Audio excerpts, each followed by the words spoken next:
بسم الله الرحمن الرحيم.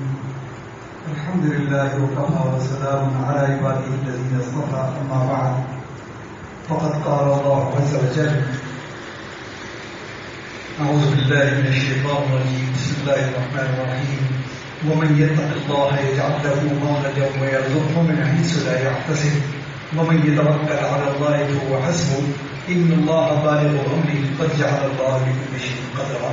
صدق اللہ العظیم. حضرات علماء کرام اور معزز حاضرین، حضرت مولانا نے ابھی تعارف کے درمیان میرے دل کی ترجمانی کی کہ حقیقت واقعہ یہ ہے کہ ہم سب کے پیر و مرشد شیخ طریقت حضرت مولانا شاہ محمود سمد صاحب دامت برکاتہم العالیہ، اللہ تعالیٰ حضرت والا کی صحت کے ساتھ، عافیت کے ساتھ، سلامتی کے ساتھ سایہ عاطفت ہم پر تادیر قائم و دائم رکھیں، اور کہ حضرت والا کی موجودگی میں مجھ جیسے ایک طالب علم کا کچھ کہنا جسارت ہی نہیں بلکہ میں تو اس کو گستاخی سے تعبیر کرتا ہوں کہ یہ گستاخی ہے. لیکن الامر فوق الادب، ہمارے اکابر اور بزرگوں کا ایک طریقہ کار یہ بھی رہا کہ خردوں کی حوصلہ افزائی کے لیے وہ حکم فرماتے ہیں. ظاہر ہے کہ میں بہت ایک ادنا سا طالب علم ہوں، اور حضرت والا کی موجودگی میں مجھے ایک بات یاد آ رہی ہے کہ حکیم الامت حضرت مولانا اشرف علی تھانوی نبہ اللہ مرقدہ فرمایا کرتے تھے کہ جب حضرت علامہ انور شاہ کشمیری میری مجلس میں آتے ہیں تو مجھے دل پر دباؤ محسوس ہوتا ہے. اب ظاہر ہے کہ وہ دباؤ جو ہے وہ کوئی مادی دباؤ نہیں ہے کہ وہ کلو 2 کلو 10 کلو کا دباؤ ہے، بلکہ وہ علمی عظمت اور حضرت شاہ صاحب کی عظمت کا دباؤ محسوس کرتے ہیں. باوجود یہ کہ ہم اثر بھی تھے، ہم درس بھی تھے، بے تکلف تعلق بھی تھا، لیکن اس کے باوجود وہ بے حد دباؤ محسوس کرتے تھے. اب اس تناظر کے اندر آپ خود محسوس کریں کہ حضرت والا کی موجودگی ہے مجھ جیسے طالب کا کیا حال ہو سکتا ہے. لیکن حضرت والا کا حکم تھا تو چند باتیں میں عرض کر دوں کہ جب ہم قرآن کریم کا تدبر کے ساتھ، تفکر کے ساتھ، غور کے ساتھ مطالعہ کرتے ہیں تو سب سے پہلی چیز جو سامنے آتی ہے وہ یہ کہ اللہ تعالیٰ کا ہم سے مطالبہ کیا ہے. یہ احکام قرآن کریم کے اندر ہیں، عبادات ہیں، معاملات ہیں اور دوسرے احکام ہیں. سب کا حاصل کیا ہے؟ تو ہم ایک چیز ابھر کے سامنے آتی ہے، وہ ہے کہ اللہ تعالیٰ ہم سے چاہتے ہیں کہ تقوی کی زندگی اختیار کرو، تقوی اختیار کرو. تقوی کیا ہے؟ تقوی کوئی ظاہری شے نہیں ہے کہ جس کو دکھایا جا سکے، وہ ایک قلب کی کیفیت ہے. نبی کریم علیہ السلام نے فرمایا کہ ان تقوی ہونا، تقوی تو دل کے اندر ہوتا ہے. اب ظاہر ہے کہ یہ کتابوں پر پڑھنے سے نہیں آ سکتا، مطالعے سے نہیں آ سکتا، یہ آتا ہے صحبت سے. کہ صحبت صالحین ہوگی تو ان کے قلوب کا جو اثر ہے، معنوی اثر ہے، وہ متاثر کرتا ہے اور انسان کی زندگی کا رخ جو ہے وہ خود بہت تبدیل ہوتا جائے گا. ہمارے لیے اس سے بڑی نعمت اور کیا ہو سکتی ہے کہ ہمارے درمیان ہمارے پیر و مرشد حضرت شیخ موجود ہیں اور ہمیں یہ استفادے کا موقع ملتا ہے. یہ ایک سمجھیے کہ سنہری موقع ہے. اللہ تعالیٰ ہمیں اس سے استفادے کا موقع اور توفیق عطا فرمائے.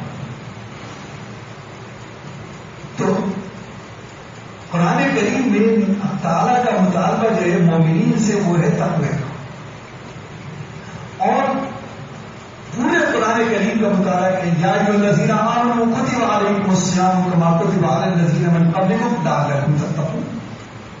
نماز پڑھو تاکہ تقویٰ حاصل ہو، زکات دو تاکہ تقویٰ حاصل ہو، حج کرو تاکہ تقویٰ. تمام چیزوں کا حاصل جو ہے وہ تقویٰ نہیں کرتا. حضرت مولانا محمد علی لاہوری جو اور پائے کبھی مفسر، تو اللہ نے ان کو تفسیر پر ایک بڑا ملکہ عطا کیا تھا، اور اس کے علاوہ ذخیرہ احادیث پر ان کی نظر بھرپور تھی. سیرت طیبہ پر مطالعہ بڑا گہرائی کے ساتھ، گہرائی کے ساتھ تھا. ان سے کسی نے ایک سوال کیا، اور سوال یہ کیا کہ حضرت اللہ نے آپ کو بہت ساری خصوصیات سے سرفراز فرمایا ہے، آپ مفسر ہیں، محدث ہیں.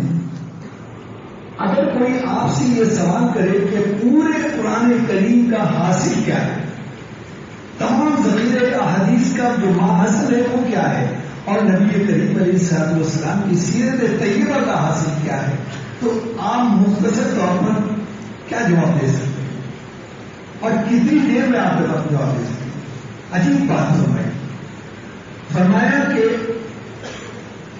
اس کا جواب میں اتنی دیر میں دے سکتا ہوں کہ اگر میں ریل میں سوار ہو رہا ہوں اور میرا ایک پیر پلیٹ فارم پر ہے، دوسرا ریل میں، تو اس سے پہلے کہ زمین والا پیر جو ہے وہ ریل تک پہنچ جائے میں اس کا جواب دے سکتا ہوں. میں ایک ایسی کون سی جادو کی چھڑی ہے کہ جو آپ فرمایا کہ تو سن لو.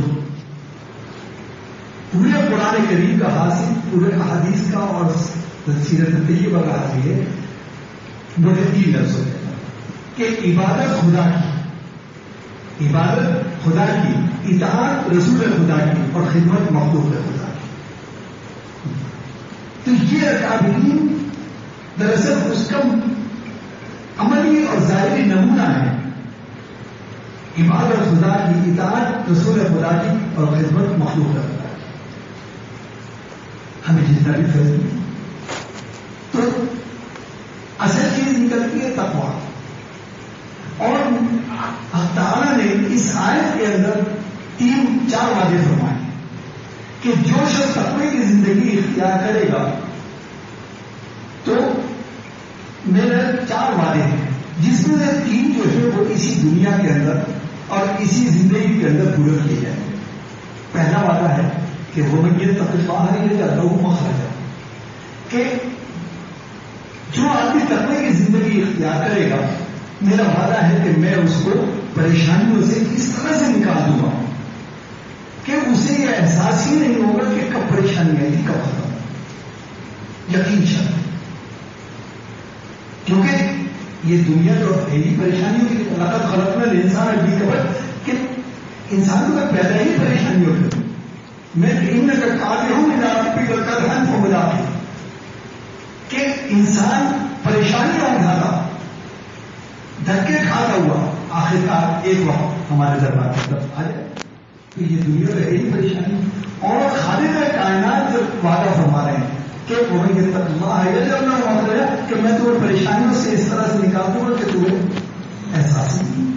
ظاہر ہے کہ یہ اس سے بڑا انعام اور کیا ہو سکتا ہے، کیونکہ دنیا میں کوئی انسان ایسا نہیں پورے خطے میں، اور حضرت آدم علیہ السلام سے لے کر قیامت تک آنے والے کہ کوئی انسان یہ دعویٰ کر سکے کہ میں پریشان نہیں ہوں یا مجھے کوئی پریشانی نہیں، کیونکہ اس کا تو پیدا ہی پریشانی ہو گئی. تو پہلا وعدہ فرمایا جو اسی دنیا کے اندر، اسی زندگی کے اندر ہوا ہوگا کہ وہ مجھے تقویٰ یہ جانتا ہوں مخرج.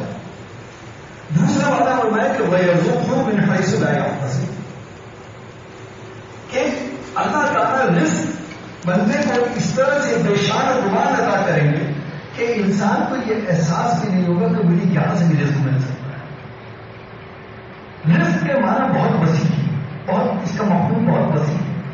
عام طور پر رزق ہم سمجھتے ہیں کہ کھانے پینے کی چیزیں ہیں یا انسان کے آرام اور آسائش کی چیزیں ہیں. مجھ کو رزق نہیں، بلکہ علم نے لکھا ہے کہ انسان کی پیدائش سے لے کر اور بستر مرگ تک اور موت کے لمحے تک انسان کو جن جن چیزوں کی ضرورت پیش آ سکتی ہے وہ تمام کی تمام رزق کے اندر داخل ہے. تو جیسا کہ حدیث میں نافرمانی کرنے والے کے رزق میں تنگی کر دی جاتی ہے، جبکہ اس کے برعکس ہم مشاہدہ کرتے ہیں کہ بہت سے فاسق ہیں، فاجر ہیں، لیکن عیش میں وہ دراصل وہاں مراد وہ نہیں، بلکہ یہ صحت یہ ایک رزق ہے، یہ علم یہ ایک رزق ہے، یہ ہنر یہ ایک رزق ہے، یہ ہمارے حواس کا قائم رہنا یہ ایک سب رزق کے اندر. تو اللہ تعالیٰ کسی بھی چیز کے اندر کمی کر دیتے ہیں.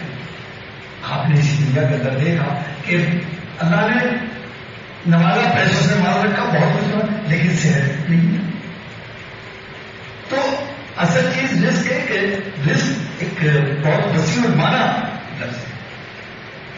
تو ہمارے کہ رزق ہم ان کو ایسی جگہ سے عطا کریں گے، کوئی ارزو کھولنے نہیں سنائے آپ سے، کہ انسان کے وہم و گمان میں بھی نہیں ہوگا کہ اس کو رزق یہاں سے مل سکتا ہے. تیسرا وعدہ فرمایا کہ جو بھی اسی زندگی کے اندر پورا ہو وہ مکفر اور مسیئات،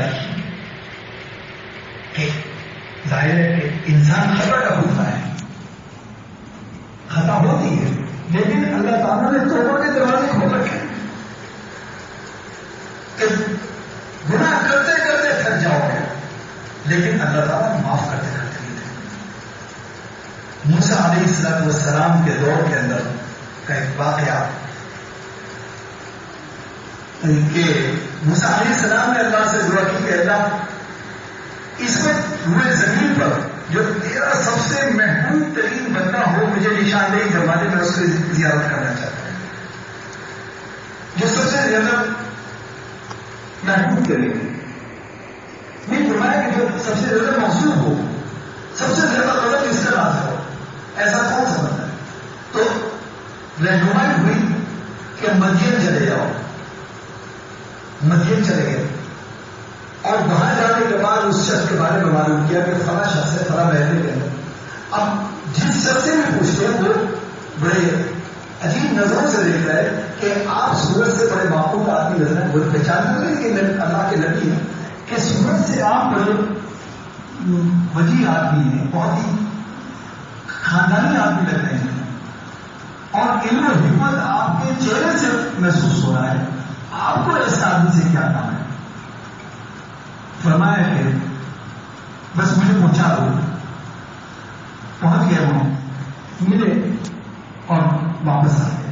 اس کے بعد پھر دعا کی کہ اللہ مجھے جو سب سے محبوب ترین بنتا ہے آپ اس کو بھی، جب آپ نے یہ دعا قبول کی تو یہ بھی دعا قبول کی. تو وہ دعا بھی قبول ہو گئی اور نشاندہی ہوئی، رہنمائی ہوئی، اور وہ بھی اسی آدمی کی کہ جس آدمی سے ابھی مل گیا. اب اس شہرت میں، اس پریشانی میں کہ یہ ایک ہی وقت میں اللہ کا روح زمین پر محبوب ترین بندہ ہے اور ایک ہی وقت میں محسوب ترین بھی ہے. اب جستجو پیدا ہوئی اور انہوں نے گریزنا شروع کیا، بات شروع کی.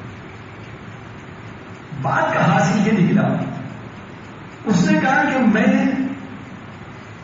دنیا کا کوئی گناہ ایسا نہیں ہے کہ جو میں نے نہ کیا، کوئی عیب ایسا نہیں ہے کہ جس سے میں ملوث نہ ہوں، لیکن کبھی کبھی مجھے خیال آتا ہے کہ میرے گناہ کی کوئی تو حد ہوگی، 50 سال 60 سال 70 سال، ایک وقت ہوا ہے کہ میں گناہ کرتے کرتے تھک جاؤں، میرے اندر طاقت ہی نہیں رہے گی گناہ کرنے کی. لیکن اللہ کی رحمت تو بے حد وسیع، کیا اس کی اتنی وسیع ترین رحمت کے اندر مجھ جیسے آدمی سب کے لیے کوئی جگہ نہیں ہونے کی؟ یہ اللہ کو اس کی پسند آئے. تو کہ یہ دنیا جو ہے یہ انسان کی سرشت کے اندر خطا رکھی کہ وہ خطا کرے گا، لیکن توبہ کے دروازے کو تو پھر سے یہ آگی کہ اللہ تعالیٰ اس کے گناہ جو ہے وہ اس طرح سے معاف کر دیں گے تقوی کی بدولت کہ وہاں پاک صاف ہو کر پہنچے گا جیسے دھلا ہوا کپڑا. اور تیسرا وعدہ تو چوتھا وعدہ جو اللہ نے بنایا کہ وہ مزید لہو اجرا، جو آخرت کے اندر پورا ہو. 3 وعدے اسی دنیا کے اندر پورے ہوں گے اور 4تھا وعدہ وہاں کے لیے محفوظ ہے بھائیوں مزید لب کو اجرا. اور اس میں بھی اللہ تعالیٰ مبارکے کا صیغہ استعمال کرے بھائیوں مزید لب کو اجرا کہ تمہیں ایسا اجر ملے گا کہ تمہاری عقل تمہارے شعور پوری بڑی نوع انسانی مل کے بھی اس کا اندازہ اور اس کا یہ نہیں کر سکتے کہ وہ اجر کیسا ہے. ظاہر ہے کہ جب ایک انسان کسی بات کو مبالغے کے ساتھ بیان کرتا ہے تو اس کا لب و لہجہ بھی تبدیل ہو جاتا ہے, اس کے ہاتھوں کے انداز اور بات کرنے کا گفتگو کا انداز بھی بدل. اگر آپ کسی چیز کو کی بڑائی بیان کرنا چاہ رہے ہیں اور آپ یہ چاہ رہے ہیں کہ جو کچھ میرے ذہن میں ہے میں اس سامنے والے کے ذہن میں منتقل کر دوں کہ اس کی بڑائی کیا ہے. آپ آگرے کا تاج محل دیکھ کر آئے, اب کسی کو بتانا یہ چاہ رہے ہیں کہ وہ بہت بڑا ہے تو آپ کیسے بتائیں گے؟ اگر آپ صرف یہ کہہ رہے ہیں وہ بہت بڑا ہے تو اصل ہی نہیں ہوگا, وہ اس کی بڑائی نہیں سمجھتے جو آپ کے ذہن کے اندر ہے. تو آپ کا ہاتھ بھی کھل جائیں گے بہت بڑا ہے اور آپ کا لہجہ بھی بدل جائے گا. وہ ایسے کہتے ہیں مبادلہ. یہاں تعالیٰ نے وہی لہجہ اختیار وہی مصرف رہا ہوا جب کہ اللہ تعالیٰ ایسا اجر عظیم عطا فرمائیں گے. تو یہ 4 وعدے اور یہ پورے قرآن کریم کا حاصل ہے کہ تقوی کی زندگی اور تقوی حاصل ہے کہ یا کہ سچوں کے ساتھ میں ہو, ان کی صحبت اختیار ہو, ان کے پاس بیٹھو, ان کے پاس بیٹھنا ان سے فیض حاصل کرنا یہ اللہ کی توفیق. ان کا تو دیکھنا ان کا تو دیکھنا بھی کرے سا. اور یقیناً ہم اس کو اپنی خوش قسمتی پر محمول کرتے ہیں کہ اللہ کی نے جہاں بہت ساری نعمتوں سے سرفراز ہونا ہے وہاں ہمیں حضرت وعدہ برکاتہ ہوں کہ وجود مسعود سے ہمیں بہروا فرمایا کہ ہم اپنی زندگی کو استوار کر سکتے ہیں, ہم اللہ کے راستے کو منور دیکھ سکتے ہیں اپنی آنکھوں سے. تو یہ غنیمت ہے, یہ لمحات بہت غنیمت ہے. اس کے ایک لمحے کی قیمت کا آپ اندازہ نہیں لگایا جا سکتا کہ کس لمحے کی جمع. اللہ تعالیٰ ہمیں اور آپ کو حضرت وعدہ کے سے فیض حاصل کرنے کی توفیق بھی عطا فرمائے اور حضرت وعدہ کے صاحب کے ساتھ عافیت کے ساتھ سلامتی کے ساتھ حضرت کا سایہ عاطفت ہمارے امت کے سر پر تعدیر قائم و دائم رہے. یہ پھر میں ایک بات کہ میری لیے یقیناً یہ گستاخی ہے کہ حضرت کی موجودگی میں مجھ جیسا ایک بہت بے وضاحت طالب علم کچھ عرض کرے, لیکن حضرت والا کا حکم تھا اس لیے حکم کی بجاوی بھی ضروری تھی. تو میں یہ چند کلمات طالب علمانہ آپ کے سامنے عرض کر کے انہیں چند کلموں میں اپنی بات ختم کر